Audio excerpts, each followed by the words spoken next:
으로 창조하신 온 우주 만물의 주인이신 하나님께 찬송과 존귀와 영광을 올려드립니다. 오늘 우리에게 이 예배를 허락하신 하나님 감사합니다. 산과 들에 예쁘게 핀 꽃들을 보며 하나님의 섬세하신 솜씨를 봅니다. 자연이 하나님의 섭리 가운데 자신의 때에 맞게 아름답게 꽃을 피우듯 우리들도 각자 삶의 자리에서 하나님의 뜻에 맞는 꽃을 피우는 삶을 살 수 있길 원합니다. 성령 하나님께서 우리를 인도하시고 도와주시길 기도드립니다. 땅 끝까지 이르러 복음을 전하라 하신 하나님의 명령에 순종하여 사는 저희들이 되도록 성령님께서 인도해 주시길 기도드립니다. 길가의 교회에 전도의 장을 열어주신 하나님 감사합니다. 먼저 국수 먹는 날을 열어주셔서 감사합니다. 봉사자들이 감사와 기쁨으로 섬길 수 있도록 지키시고 인도해 주셔서 감사합니다. 또 이를 통해 주님께로 돌아오는 이들이 점점 많아지게 하심을 감사를 드립니다. 또한 목요일 컵라면, 팝콘 등을 통한 전도의 장을 열어주셔서 감사합니다. 점점 많은 지체들이 함께하여 자리를 잡아가게 하시니 감사합니다.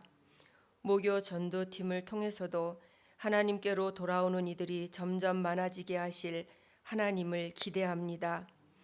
이곳에 나와 전도하는 봉사자들 이외에도 물질로, 기도로 각자의 자리에서 함께하는 모든 지체들을 축복하시고 바라옵기는 길가의 교회의 모든 지체가 한 마음으로 나아가는 전도의 장들이 되도록 성령 하나님께서 인도해 주시길 간절히 기도드립니다. 이 시간 주일 학교를 위해 기도드립니다. 하나님의 살았고 운동력 있는 말씀을 잘 가르치는 주일 학교가 되도록 성령님께서 도와주시길 간절히 기도드립니다. 또한 어려서부터 전도의 훈련을 잘 받을 수 있도록 인도해 주시길 원합니다. 이를 위해 기도로 준비하는 교사들이 되도록 성령님께서 또한 도와주시길 기도드립니다. 오늘 하나님께서 단위에 세우신 목자를 통해 주시는 말씀을 잘 들을 수 있는 귀를 열어주시길 원하며 예수님의 이름으로 기도드립니다. 아멘. 오늘 우리에게 주신 말씀은 신약 예배소서 1장 1절에서 14절입니다.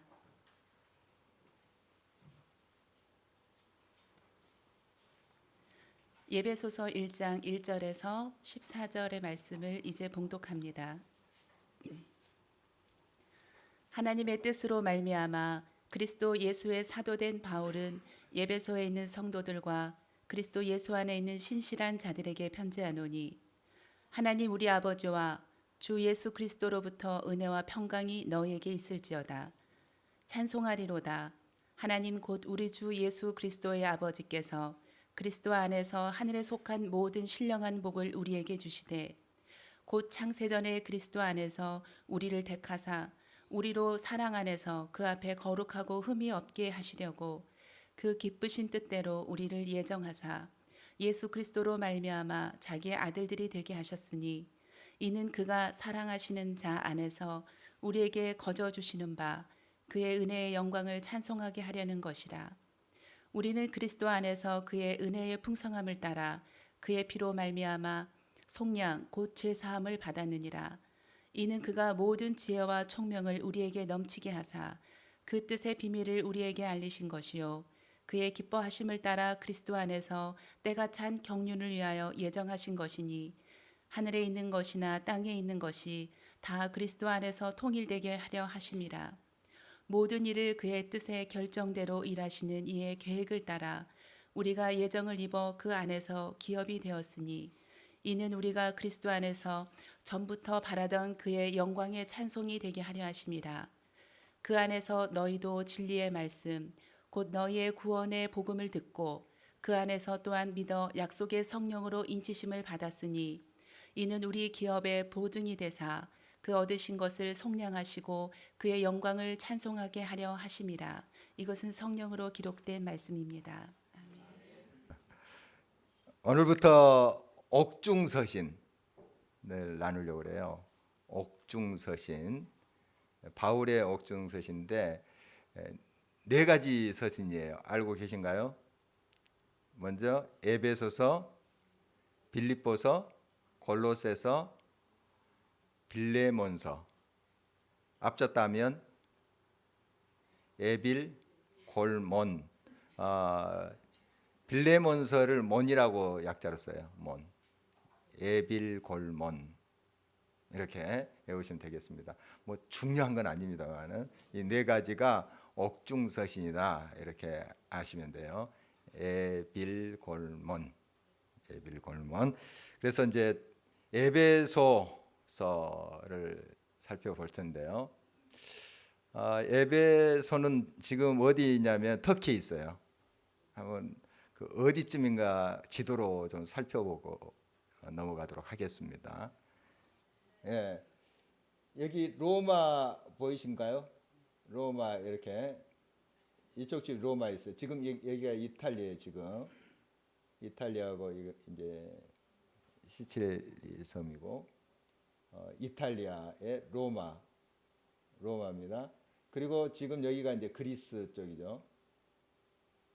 그리스 그리고 마게도니아 이렇게 됩니다.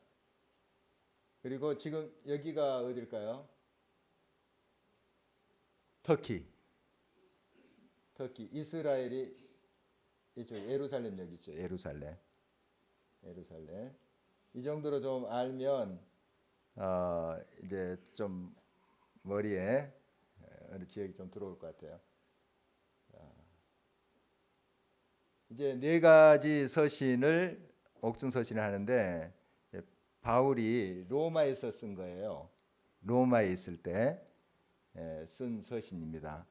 그런데 로마에서 있을 때 여러분이 생각하는 그런 새 창살이 있는 그런 옥이 아니라 셋집이에요.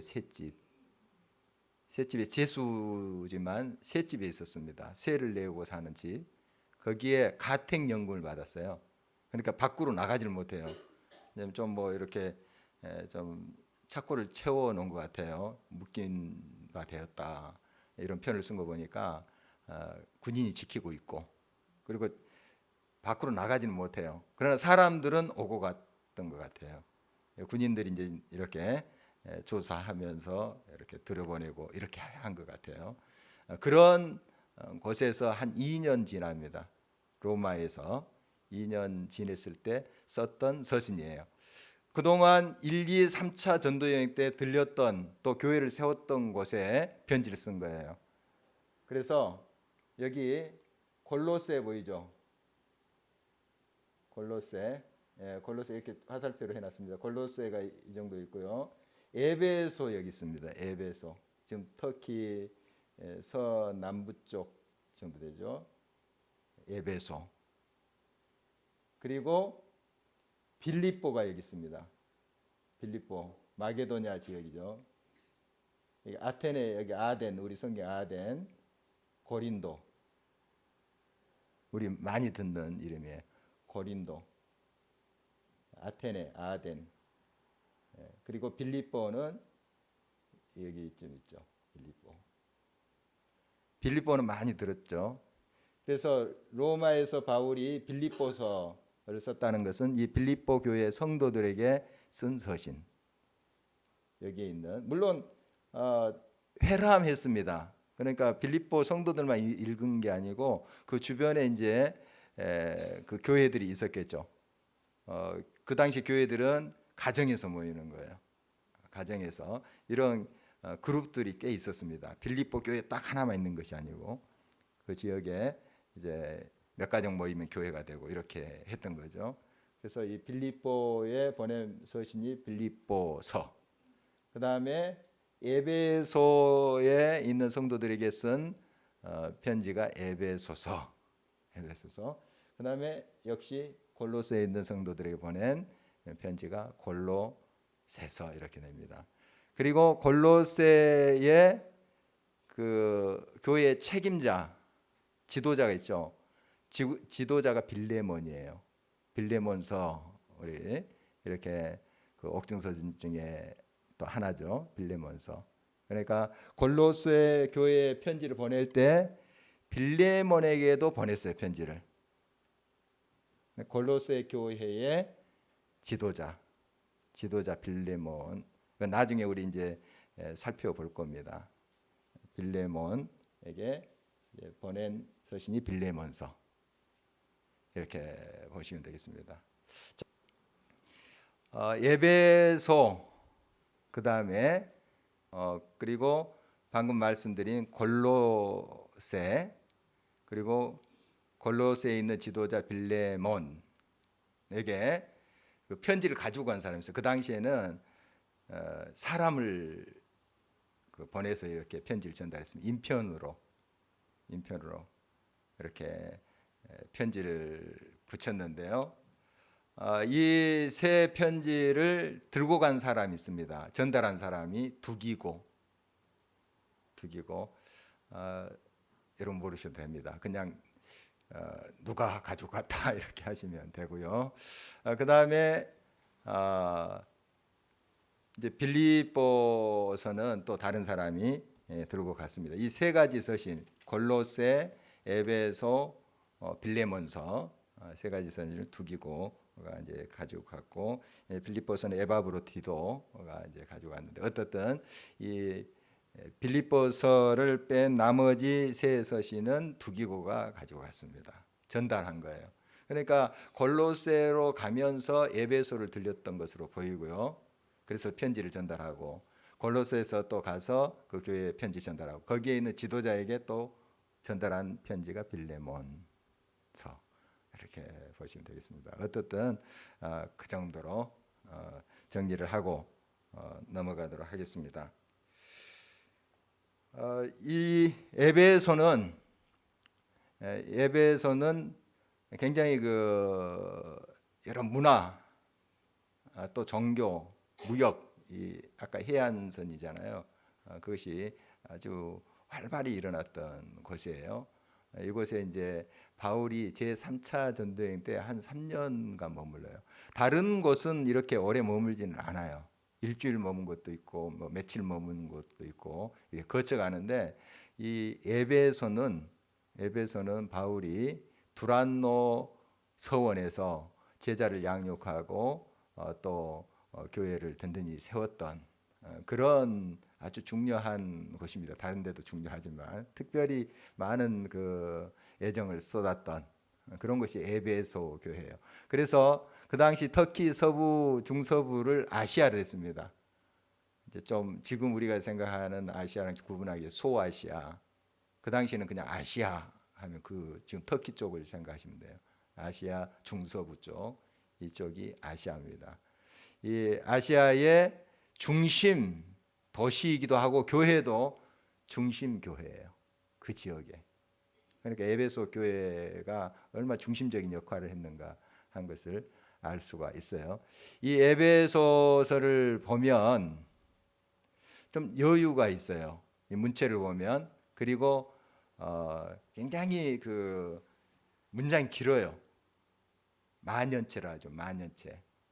좀 이렇게 여유가 있으면서 문장이 긴데, 오늘 이제 본문 3절에서 14절이 한 문장이에요. 사실 헬라에 보면 우리 이제 성경으로는 이렇게 끊어져 있지만 한 문장으로 쫙 돼 있어요.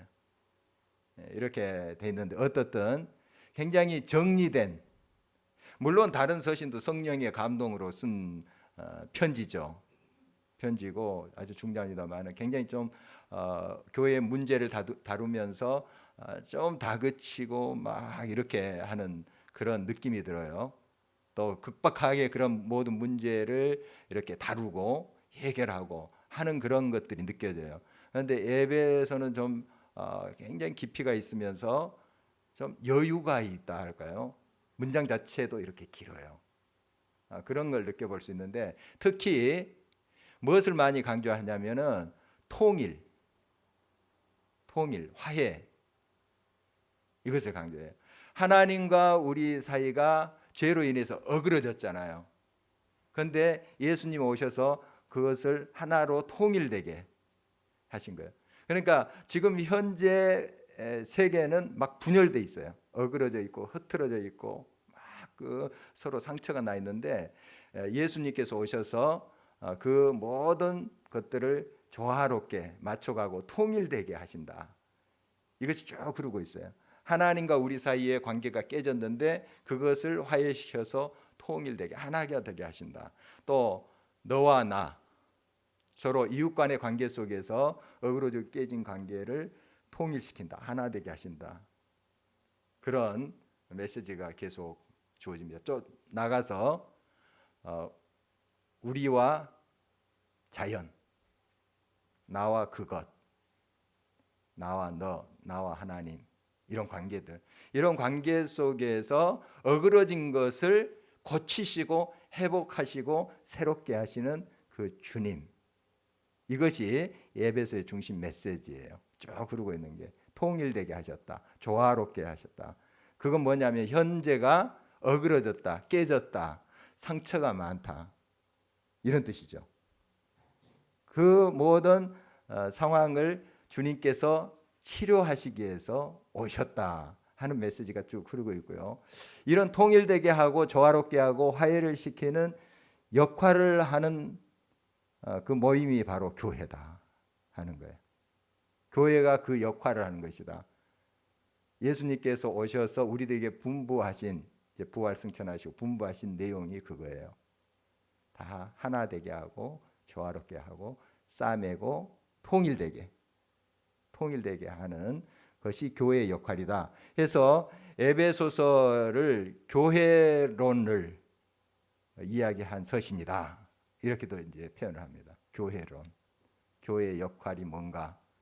바로 모든 어그러진 것들, 하나님과 우리 관계, 또 나와 너의 관계, 나와 그것, 그러니까 세상과의 그 관계 깨진 것을 회복시키기 위해서 또 우리를 이렇게 세우셨다 하는 메시지가 이제 에베소서 계속 흐르는 내용입니다. 이 정도로 이제 에베소서를 좀 간단히 개론적으로 말씀드리고 이제 구체적으로 본문에 들어가 보도록 하겠습니다. 1절 이전은 서신에 보면 앞부분에 인사를 해요. 인사를 하는데 굉장히 중요한 내용입니다만 우리가 그동안 여러 서신 또 여러 또 설교를 통해서 나눈 바니까 이 부분은 좀 넘어가도록 하겠습니다. 인사말이에요. 은혜와 평강을 빈다 하는 굉장히 중요한 내용입니다만은 오늘은 그 3절부터 좀 살펴보도록 하겠습니다. 먼저 3절 한번 읽어보도록 할까요? 함께 읽겠습니다.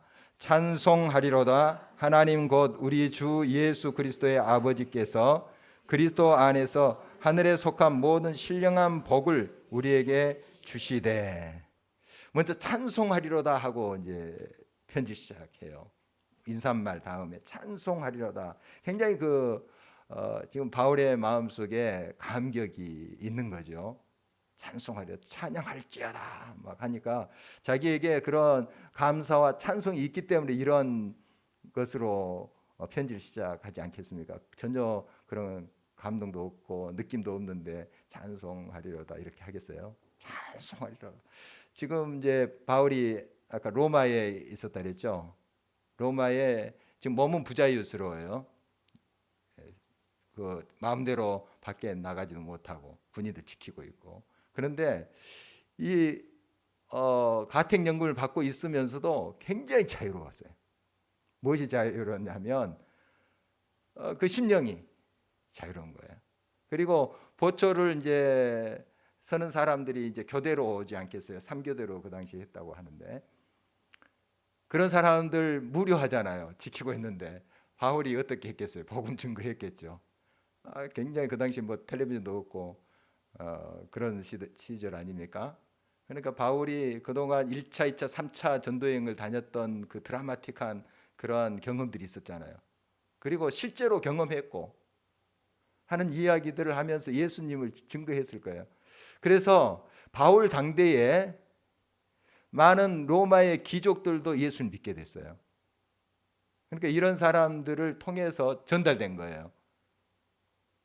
특히 기부인들, 여자분들이 많이 예수님을 믿게 됐어요. 바울 당대에. 물론 바울을 통해서만이 전달된 건 아니겠죠. 여러 사도들도 열심히 증거하고 했기 때문에 복음이 막 전달됐고, 일반 이제 서민들뿐만 아니라 이런 귀족들, 특히 여성분들이 예수를 믿게 된 것들이 사도행전에 나옵니다. 벌써. 그러니까 이런 간수들, 지키는 사람들도 예수를 믿은 사람들이 분명히 생겼을 거예요. 구체적으로 뭐 빌립보 감옥에서 또 복음을 증거한 사건들 있지만, 이 로마에서도 전도하지 않았겠어요? 분명히 그랬을 줄 압니다. 그리고 이 바울이 육신으로는 묶여 있었지만, 같은 연금을 받고 있었지만 정말 기쁨이 충만했어요. 그래서 나중에 우리 살펴보겠지만 빌립보서가 기쁨의 서신이에요. 그 별명이 막 기뻐하라. 내가 다시 말하노니 기뻐하라. 감옥에 있으면서 그 이제 물론 같은 연금이지만 이렇게 기쁨이 충만했던 거죠. 그러니까 오늘 또 이제 에베소서를 시작하면서 찬송하리라, 기쁨으로 찬양하면서 외치는 모습을 봅니다. 이제 우리가 왜 찬송해야 되는지 그 찬송 이유에 대해서 쭉 나오는데, 계속 오늘 본문 말씀에 보면은 찬송을 부르게 우리 주님께서 우리를 세우셨다, 교회를 또 세우시고 너희를 세우셨다 하는 말씀을 반복해서 하고 있어요. 6절 한번 볼까요? 함께 읽겠습니다. 이는 그가 사랑하시는 자 안에서 우리에게 거저 주시는 바 그의 은혜의 영광을 찬송하게 하려는 것이라. 그 이유를 우리가 몇 가지로 살펴볼 거예요. 그런데 중간중간에 이렇게 왜 이렇게 하나님께서 우리들이 은혜를 주셨는가, 바로 그 복을 주셨는가, 우리로 하나님을 찬송하게끔, 하나님을 높이게끔 하기 위해서 하는 걸 계속 반복해서 이야기합니다. 12절 볼까요? 12절 함께 읽겠습니다. 이는 우리가 그리스도 안에서 전부터 바라던 그의 영광의 찬송이 되게 하려 하심이라. 14절 이는 우리 기업의 보증이 되사 그 얻으신 것을 속량하시고 그의 영광을 찬송하게 하려 하심이라. 그래서 이 3절에서 14절은 한 문장인데 그 시처럼 돼 있어요. 시처럼. 찬송 시라고 볼 수 있어요. 찬송 시. 이 시 보면은 이렇게 중간에 마침표를 찍지 않죠. 보면 쫙 연결되는 걸 이제 보게 됩니다. 그런 형식으로 돼 있습니다. 어떻든 지금 찬송이에요. 찬송. 이 내용이 3절에서 14절 막 그 곡을 붙여서 불렀는지는 모르겠지만 하여간 바울이 찬송을 부른 거예요. 너무너무 막 그 지금 로마의 같은 연금 받아서 거기서 아마 춤을 추면서 이런 고백을 하지 않았을까 싶어요. 덩실덩실. 굉장히 기쁨이 충만한 그런 모습을 우리가 상상해 볼 수가 있습니다. 자, 그러면 어떤 것이 찬송의 이유인가? 찬송의 이유인가 하는 것이죠. 먼저 하나님이 우리를 아셨다는 거예요. 나를 아시고 성도들 한 사람 한 사람을 아셨다는 겁니다. 지금 또 알고 계시고, 이게 막 감격으로 온 거예요. 너무 감사하다. 그래서 하나님 찬송하고 있는 거죠. 여러분, 하나님이 나를 알고 계신다는 것에 대해서 어떤 느낌이신지요? 감격이 있으신가요? 우리 한 권사님 이제 손자가 이번에 초등학교 들어갔어요. 초등학교 이제 들어갔는데 초등학교 그 담임 선생이 입학식 때 그 아이를 출석부를 안 보고, 출석부 있잖아요, 안 보고 이름을 부르더래요. 그리고 자기 손자만 아니고 다른 애들도 안 보고, 출석부 안 보고 이름을 부르더래요. 감동이 되겠죠. 그러면 감동이 되지 않겠어요? 그렇게 준비를 해온 거예요. 다 배운 거예요. 새 학년이 시작하고 1학년 1학기니까 학교 이제 처음에 온 애들이잖아요. 이름을 외워가지고 부르더래요. 그러니까 선생님이 그래도 감동이 되는데 하나님이 우리를 아신대요. 우리를 알고 그냥 내 이름을 아신대요. 예? 상규야 이렇게 아신대요. 분이야 이렇게 아신대요. 얼마나 정말 감동이 되겠어요. 많고 많은 사람 중에 정말 티끌 같은 우리 존재인데 우주에 비하면 정말 티끌 같은 존재 아닙니까? 나를 아신대요. 나를 아신대요. 그래서 이걸 곰곰이 생각하니까 너무 감사한 거죠. 이 바울이 대단해서가 아니고 바울도 하나님 편에서 보면 사실 우리가 50% 100%예요. 도토리 키재기입니다. 하나님 편에서 하나님 입장에서 우리가 보면 이대한 사도 굉장하죠. 우리가 어떻게 따라갈 수 있겠어요? 참 대단하신 분인데 하나님 편에서 보면 똑같아요. 어떻게 보면 티끌이에요. 티끌 같은 존재 아닙니까? 저 비행기 타고 밑에 보면 나랑 최홍만이랑 좀 비슷하게 보일 거예요. 도토리만하게. 지금 이렇게 옆에 세워놓으면 내가 초등학생처럼 보이겠지만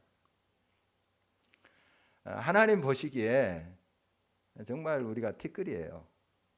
그러나 정말 그런 나를 아신대요. 나를 사랑한대요. 나를 위해서 다가오신 거예요. 이걸 우리가 깊이 묵상하면서 만났으면 좋겠습니다. 특별히 이제 사순절 기간을 지나면서 정말 하나님의 나를 아신다. 나를 아신다. 내 이름을 아시고 나의 모든 것을 아신다 하는 거, 이것을 깊이 좀 묵상하면서 만났을 때 정말 우리 속에 그 감사가 나오지 않겠습니까? 찬송하리로다. 찬송하리로다. 두 번째로 하늘에 속한 신령한 복을 주신다는 거예요. 3절 계속해서 읽어볼까요? 3절 다시 한번 읽습니다. 찬송하리로다. 하나님 곧 우리 주 예수 그리스도의 아버지께서 그리스도 안에서 하늘에 속한 모든 신령한 복을 우리에게 주시되, 하늘에 속한 모든 신령한 복을 주신다는 거예요. 참 우리가 이게 좀 감이 안 오죠. 하늘에 신령한 것이 뭘까? 이 땅에서 찾을 수 없는 거예요. 하늘에 신령한 것들은 이 땅에 속한 것이 아니에요. 우리가 아무리 발버둥 치고 대단한 것을 지불한다 할지라도 얻을 수 없는 것이에요. 하늘에 신령한 것은 하늘에 속한 것이기 때문에 이걸 주신대요. 우리가 노력하면 또 예수면 이 땅의 보물들 좀 얻을 수 있어요. 뭐 많게 적게 돈, 명예 이런 거, 그런 걸 좀 얻을 수 있죠. 노력하면, 애쓰면 어느 기회에 얻을 수 있는데, 그러나 우리가 아무리 노력하고 대단하다 할지라도 이 하늘의 신령한 복은 우리가 스스로 노력해서 쟁취해서 얻을 수 있는 게 아니에요. 하나님이 주시는 것입니다. 이것이 이제 구원이고 이것이 영생인 것이죠. 쭉 이제 말씀을 보면 그 하늘의 신령한 것은 궁극적으로 우리에게 주는 구원입니다. 이 구원은 우리의 능력으로 되는 것이 아니잖아요. 이걸 이제 바울이 깊이 깨닫는 것이죠. 그리고 하나님께서 신령한 은사들을 주시잖아요. 여러 은사들. 사실 그 하나님의 사랑과 우리가 지금 하고 있는 사랑하고는 본질적으로 다른 거예요. 우리가 사랑 같은 단어를 쓰지만 사실 다른 겁니다. 우리는 그 하나님의 사랑을 할 수 없는 사람들이에요. 헬라어는 아가페라고 하죠. 하나님 사랑. 이게 우리 인간에게 쓸 수 있는 단어가 아닙니다. 아가페라는 단어가. 하나님의 사랑과 우리의 사랑은 본질적으로 달라요. 다릅니다. 이런 이제 신령한 은사를 우리들에게 주신 거예요. 그 사랑을, 아가페를 주신 거예요. 그래서 그 아가페 사랑이 우리를 통해서 흐르는 거죠. 얼마나 놀라운 일입니까? 우리가 스스로 할 수 없는 사랑을 하게 하신다는 거예요. 우리가 노력해서 애써서 할 수 없는 그 놀라운 사랑, 그 은사를 하나님이 우리를 통해서 하신다는 거예요. 그래서 우리가 주님을 의지하면서 그 사랑을 할 수 있는 존재가 되게 된 거죠. 얼마나 큰 은혜입니까? 그리고 4절 말씀 계속해서 읽어봅니다. 곧 창세전에 그리스도 안에서 우리를 택하사 우리로 사랑 안에서 그 앞에 거룩하고 흠이 없게 하시려고. 거룩하고 흠이 없게 하신다. 이 말씀 보면 완전한 걸 말합니다. 거룩함, 완전한 것. 이것도 역시 우리 스스로 완전할 수 없어요. 성경에 이제 예수님께서 마태복음 5장 48절에 너의 하늘의 아버지처럼, 그러니까 하나님이죠. 하나님과 같이 너희도 온전하라. 온전하라 이렇게 말씀하세요. 우리가 어떻게 온전할 수 있어요? 또 창세기 17장 1절에 나는 전능한 하나님이라 내 앞에 서서 너는 완전하라. 이런 말씀하세요. 완전할 수 있어요? 이게 완전하다, 거룩하다 하는 건 사실 또 하나님께만 쓰여질 수 있는 거예요. 우리 완전할 수 없어요. 아무리 완벽한 우리 권사님이라 할지라도 삶과 인격과 신앙에 완벽한 사람이라 할지라도, 그렇게 보여질지라도 완벽한 사람 어디 있겠습니까? 흠 없는 사람 어디 있겠어요? 어떻게 가능한가 하는 거예요. 어떻게? 빛 앞에 설 때 빛이 되는 것처럼 완전하신 그분 앞에 설 때 우리가 완전해지는 거예요. 그래서 창세기 17장 1절에 보면 나는 전능한 하나님이라 내 앞에서 완전하라. 이런 말씀이에요. 너는 내 앞에서 완전하라. 그러니까 우리가 많이 비유를 하지만은 달이 아무리 갈고 닦고 뭐 대단히 치장해도 빛을 발할 수 없잖아요. 그러나 태양 앞에 있으면 빛을 발하듯이 그 원리죠. 우리가 하나님 앞에 있을 때, 늘 하나님과 동행할 때 그 하나님의 빛이 우리와 함께 하세요. 바로 그때만 우리는 완전할 수가 있어요. 흠이 없게 됩니다. 그게 예수 그리스도의 은혜고요. 바로 이것을 깨닫는 것이죠. 그리고 또 하나님의 자녀가 되게 하셨다 하는 말씀, 같은 맥락인데요. 이건 뭐냐면 이 당시 로마 법에 이제 양자를 이제 자기 아들로 이제 삼는, 양자 삼는 그런 법이 있었죠. 이건 진짜 대단한 그 북권의 한 요소인데요. 이 당시 그 로마의 법은 아버지의 권한이 굉장히 셌습니다. 그래서 자식을, 아주 방탕한 자식을 노예로 팔 수 있는 권한도 있었대요. 때로는 죽일 수 있는 권한을 가진 그런 때도 있었대요. 아버지가, 북권이 굉장히 강했던 것이죠. 아버지가 그렇게 권한이 강했습니다. 거의 절대적인 권한을 가지고 있었죠. 그래서 어떤 노예를 자기 아들로 삼아서 양조로 삼으면 진짜 자기의 상속자가 되는 거예요. 노예 신분인데 완전히 변해버린 거죠. 새로운 존재가 되어버린 거죠. 그 배너라는 영화를 보면 유다 배너가 바지선, 그 전투선의 밑에서 노를 졌잖아요. 노예로 졌다가 배가 파손됐는데 거기 이제 군 사령관을 구하게 되죠. 어떻게 구하게 돼서 그 사령관이 자기 양 아들로 삼아요. 양자 삼아요. 그리고 모든 권한을 그에게 다 줍니다. 이 반지까지 주잖아요. 반지라는 건 그 어떤 문서에 도장을 딱 찍으면 아주 권위가 있는 거죠. 그것까지 주는 것을 보게 되는데, 어떻든 하나님이 우리를 양자 삼으셨다, 양녀 삼으셨다, 상속자로 삼으셨다는 거죠. 그건 그냥 하나님의 나라를 유업으로 받을 자로 우리를 만드신 거예요. 놀라운 것 아니겠습니까? 여러분, 땅 몇 평 상속받아도 참 감사한 일인데 하나님의 나라를 유업으로 받게 된 거죠. 상속자, 하나님의 그 유업을 이을 자로 우리를 삼으신 거죠. 바로 이런 이제 하나님의 은혜를 기억하면서 지금 찬송하고 있는 것입니다. 여러분, 곰곰이 한번 더 생각해 보십시오. 지금 이 세상에 여러 가지 재물, 명예, 또 지위, 이런 것보다 이 하늘에 속한 신령한 것, 은혜, 이 구원, 또 하나님의 아들, 딸됨, 이것은 좋게 비교할 수가 없는 것인데 우리는 이 비교할 수 없는 것에 대해서 잘 깨닫지 못하고 있는 거죠. 그러니까 이 세상의 것 가지고 자꾸 우쭐하기도 하고 실망하기도 하고 우월감 갖기도 하고 열등감 갖기도 하고 그래요. 그러나 우리가 이 신령한 하나님의 은혜, 이 구원, 하나님의 상속자가 됐다 하는 것을 우리가 깨달으면 깨달을수록 정말 비교할 수가 없어요. 사실 이 세상의 것은 비교가 되지를 않는 거예요. 그걸 우리가 깨달을수록 얼마나 큰 자유함이 있겠어요. 우리의 삶 속에 바로 하나님이 주신 그것으로 우리가 만족함이 있고 기쁨이 있고 정말 그것이 충만한데 우리가 이 세상의 것으로 좌지우지 되겠습니까?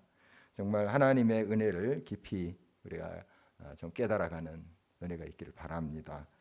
여기 보면 이러한 것을 다 깨달을 수 있는 길은 하나님의 지혜와 총명으로 되는 것입니다. 오늘 말씀 계속해서 보면 이 지혜와 총명 거의 같은 의미로 써졌어요.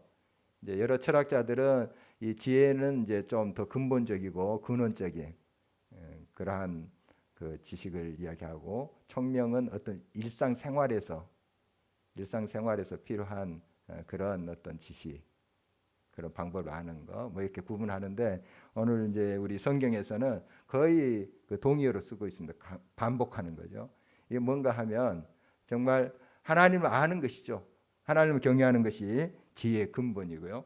우리가 하나님을 만난다는 게 얼마나 큰 은혜고 또 큰 하나님의 또 복과 또 지식인지 우리 깨달아 가야 되겠습니다.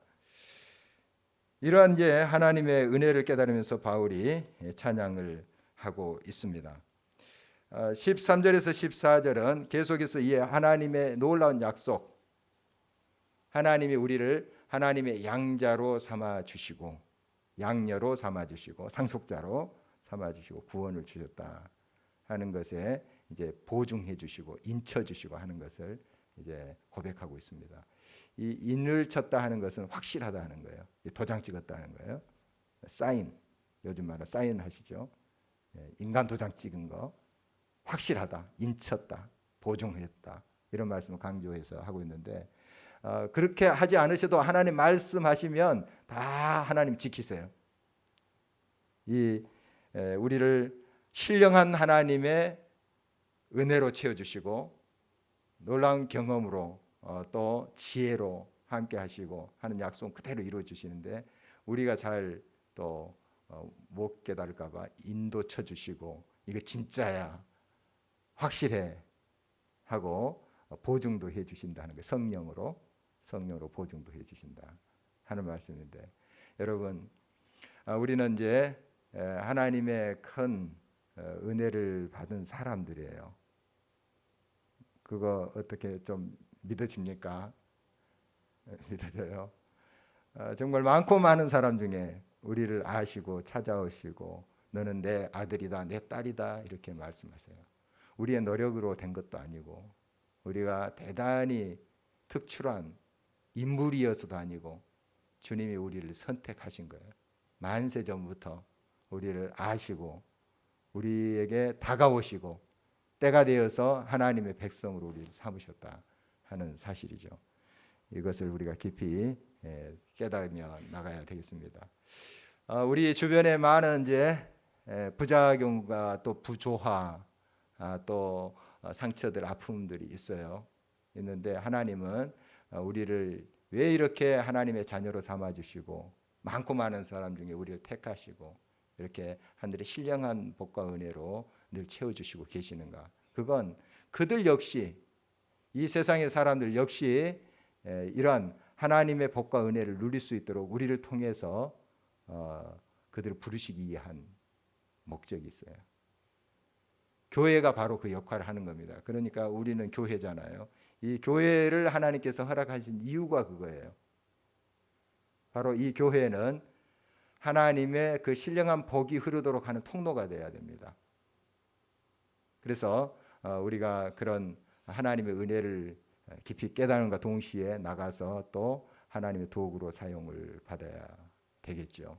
그래서 에베소서를 우리가 쭉 묵상하면서 같이 나누면서 정말 하나님 깨닫게 해주십시오. 하나님의 그 놀라운 은혜, 나를 택하시고 그 많고 많은 사람 중에 나를 아시고 나를 찾아오시고 너는 내 딸이다, 내 아들이다 하신 그 은혜를 깊이 깨닫게 해주십시오.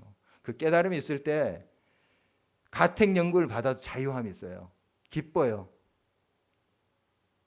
세상적으로 생각하면 얼마나 불쌍할까. 저 사람 움직이도 못하고 밖에 나가지 못하고 지금 봄에 꽃도 피고 참 아름다운데 나들이도 못 가고 얼마나 처량할까. 세상의 관점은 그럴지 몰라도 거기에 자유함이 있어요. 정말 기쁨이 있어요. 하늘의 신령한 것을 발견하기 때문이죠. 우리 믿음의 사람들 한결같은 고백들이에요. 정말 모든 게 없고 없다 할지라도 그 하나님을 만난 사람은 기뻐해요. 억지로 기뻐하자가 아니고 그냥 기뻐요. 매를 맞고 감옥에 갇혀도 찬송을 해요. 억지로 찬송하자 이를 악물고 각오하지 않아도 그냥 찬송이 나와요. 삶이 괴롭고 힘들고 정말 어려움이 있다 할지라도 우리 마음속에 하나님의 그 놀라운 구원의 은총을 깨닫는다면 그 자리가 찬송의 자리예요. 이 바울이 지금 그렇게 하고 있잖아요. 로마의 가택연금 받아서 그 옥중서신을 쓰면서 먼저 찬송하리로다. 찬송하리로다. 하나님의 은혜를 경험했기 때문이죠. 하나님의 사랑이 얼마나 놀라운지 그것을 알기 때문이죠. 여러분 정말 우리가 이제 곧 또 특별 새벽 기도도 하게 되는데 깊이 이 기간을 주님의 놀라운 사랑, 나를 향해서 다가오시는 그 사랑을 꼭 만나시길 바랍니다. 지금도 만나고 계시지만 정말 깊이 묵상할 때 하나님은 꼭 그걸 깨닫게 해주세요. 그러면 그 기쁨이 있을 때는 삶의 다 모든 상황을 뛰어넘어요. 지난 주일에도 우리가 나눴지만 바울이 얼마나 육체적인 그러한 가시, 질병이죠. 고통스러운 그런 상황 속에서도 정말 하나님의 은혜가 내게 족하다. 정말 하나님의 은혜를 경험하니까 그 고통이 평생 따라갔습니다. 그를. 그러나 그것 때문에 그가 선교를 못했고 그것 때문에 로마 감옥에서 절망했고 그러지 않았습니다. 있어서 평생 그게 그 질병이 따라왔어요. 무슨 질병인지 확실은 모르지만 뭐 관질병이라 하기도 하고 안질이라 하기도 하고 여러 추측은 있습니다만은 참 그 고통스러웠거든요. 육신이 약했어요. 그렇지만 찬송했어요. 지금 또 찬송하고 있잖아요. 여러 상황, 배가 파손당했을 때도 하나님을 붙잡고 외치면서 하나님 우리를 구원하신다, 다 건져주신다 이렇게 외치고 했던 바울 보십시오. 그가 몸이 약해서 일을 못했다. 그의 환경이 여의치 않아서 하나님의 일을 잘못했다. 그런 기록은 없습니다. 오히려 그런 환경과 어려움과 고난의 순간 하나님을 더 의지하고 더 하늘의 기쁨, 신령한 것을 더 크게 느꼈기 때문이죠. 그래서 그 모든 고통과 환경을 뛰어넘을 수 있는 충만함이 그에게 있었어요. 충만함이 그에게 있었어요. 여러분 날마다 이런 은혜를 경험하시길 바랍니다. 여러분의 삶의 여러 돌뿌리보다 더 그것을 덮어버릴 만한 은혜의 강물이 흐르길 바라요. 한때 워치만의 책이 아주 애독이 되었죠. 좀 이제 그의 신앙에 좀 색채가 좀 문제가 있다 하는 그런 비판의 소리도 있지만 참 순수하게 하나님을 향해서 나아갔던 그 워치만의 생애가 있었습니다. 그런 시절이 있었는데 그가 꿈을 꿨습니다. 꿈을 꿨는데 자기가 배를 저어서 가는데 자꾸 암초가 있는 거예요. 그게 걸리는 겁니다. 그래서 괴로운 거예요. 그래서 하나님 이걸 좀 제거해 주십시오. 이렇게 이제 꿈에서 기도를 했대요.